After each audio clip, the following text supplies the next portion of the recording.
Hello guys and welcome back to my channel. তোমরা সবাই কেমন আছো? আশা করছি ভালো আছো, আমিও ভালো আছি। তো আমি ক্লাসের বাইরে দাঁড়িয়ে আছি। 5টা দিয়ে ক্লাস হওয়ার কথা ছিল, সেখানে 5:30 হয়েছে। আমি গ্রুপ ফলো করিনি, তাই এসে আমাকে এখানটা দাঁড়িয়ে থাকতে হচ্ছে একা একা। তো একটু পরেই দেখবে সবাই চলে আসবে, বড় ছোট সবাই চলে আসবে। তো হ্যালো গাইস, তো আমরা এখন বসে আছি। আমরা দুজনে বসে আছি। এই যে আমার সাথে একটা পুচকি বসে আছে। নাম বলে দাও, কি নাম তোমার? মায়েরা সাহা। মায়েরা সাহা ওর নাম। আমরা দুজনেই বসে আছি। এখন আমাদের টিচার আসেনে তো এখন আমাদের টিচার আসেনে। আসলে পরে আমরা শুরু করব,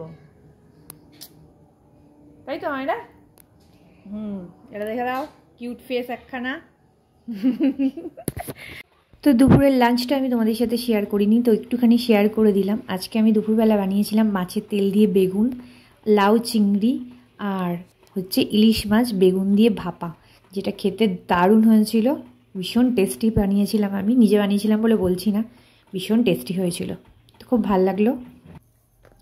আর এ দেখো আমি চলে এসেছি ক্লাস থেকে। এসে দেখি আমার ছেলে বিছানায় ঘুমিয়েছিল, আর ঘুমানোর পরে ঠিক বিছানার দশা এরকম হয়েছে। তো আমাকে কোনোগুলো সব গোছাতে হবে, তো সেটাই তোমাদেরকে একটু ঢং করে দেখাচ্ছিলাম। এটাই আর কি, আর কিছু না। সব কিছু কাজ যদি মজা নিয়ে যদি করা যায় না, কাজের খাটনিটা যেন মনে হয় অনেকটা কম হয়ে গেল। এটা কিন্তু সত্যি কথা।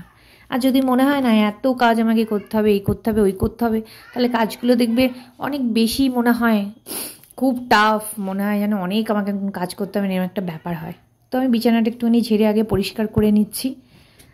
আমার না, সত্যি কথা বলতে গেলে জামা কাপড় গোছাতে না আমি খুব একটা ভালোবাসি না।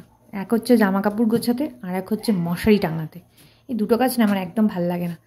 তো দেখি চেয়ারের মধ্যেও এসে দেখি কিছু ছাদ থেকে জামা কাপড় আনা হয়েছিল, তো সেগুলো গোছানো হয়নি। তো এসে আগে আমি ফটাফট বিছানাটা একটু গুছিয়ে নিলাম। গুছিয়ে নেওয়ার পরে চেয়ারের জামা কাপড়গুলো আমাকে এখন গোছাতে হবে ভালো করে, কারণ চেয়ারটা ভুরুট থাকলে দেখতে ভালো লাগে না ঘরটা, বিছানাটাও এলোমেলো থাকলে ঘরটা দেখতে একদম বাজে লাগে। তো এখন জামা কাপড়গুলো গোছাতে হবে। তাই জামা কাপড় দেখে আমার রীতিমতন গায়ে জ্বর আসছে যে আমাকে এখন এগুলো গোছাতে হবে। তো চলো টাটা।